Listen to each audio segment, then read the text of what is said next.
All right, let's jump right in. We're tackling a really tough question today. Why does democracy in Thailand seem to be stuck in this endless loop? So when you see a military coup on the news, what's your first thought? Probably that the system is completely broken down, right? I mean, it's pretty much the most dramatic rejection of democracy you can imagine. But here's the twist. In Thailand, a coup is often seen as a sign that the system is, well, working exactly as it was designed to. And that's because the real problem isn't the coup itself. It's the fact that the entire political structure has this built-in role for the military, almost like a referee who steps in when the game gets too rough.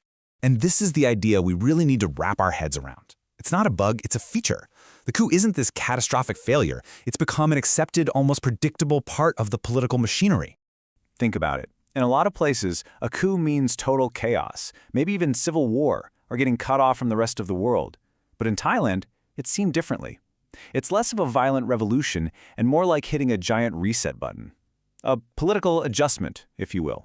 Some people even describe it as a kind of automated safety device that kicks in when politics just gets too hot to handle.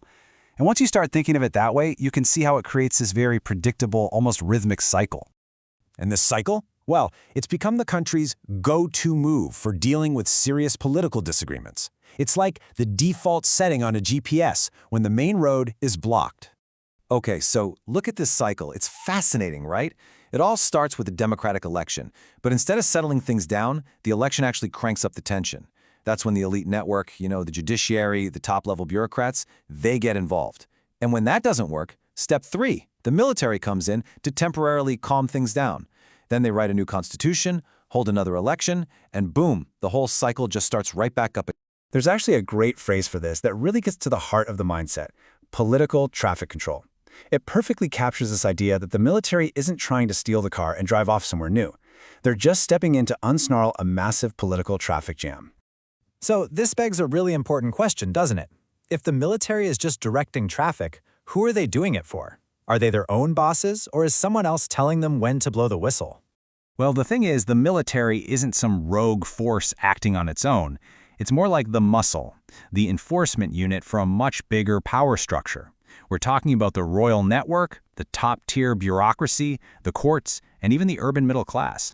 They're basically the last backstop. When this elite order feels like its way of life, its power is being threatened by a populist election result, the military is the final line of defense they can call on. And that brings us to the core paradox of Thai politics. It's this strange, self-perpetuating loop where the thing that's supposed to fix democracy is actually what keeps breaking it. So, instead of being a way to find common ground, elections become this high-stakes war for the soul of the nation. You have populist movements winning massive support from rural voters, which then runs straight into a brick wall of opposition from the urban elites. It turns every election into this do-or-die fight that pushes the whole system right to the edge of collapse. Now, what's really fascinating is how people's attitudes have changed over time. A coup used to be seen as this huge national embarrassment, but after seeing it happen again and again, the reaction has shifted. Now it's more like, oh, here we go again. Or even, well, I guess it's better than total chaos. It's become normalized. And that normalization has a chilling effect, especially on young people.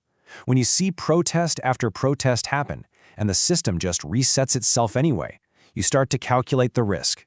Many have concluded that the personal cost of speaking out is just, well, it's too high for the amount of change it actually creates. And that leads to a deep sense of resignation. Okay, so with all that in mind, where does that leave things? What's the future for democracy in Thailand? Well, right now, you've got a system that looks like a democracy on the surface. It's got elections, parties, a press, all the parts are there. But the problem is, the election results aren't final. They can be, and have been, just overwritten by the military or the judiciary. And that breaks the most fundamental rule of the democratic game, that when you lose, you accept it and try to win the next one. So, you see, the real path forward isn't as simple as just telling the military to stay out of politics. The much harder job is to fix the underlying problems so nobody feels the need to call them in the first place.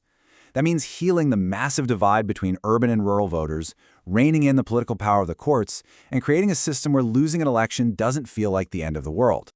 But even beyond all of these huge structural challenges, there's one more reason, maybe the most powerful one. that things stay the way they are. And it's also the quietest. It's this idea that people who truly understand how the system works, they choose their words very carefully, they lower their voices, they stay silent. And that silence, that unspoken agreement not to rock the boat, might just be the most powerful force of all keeping this cycle in motion.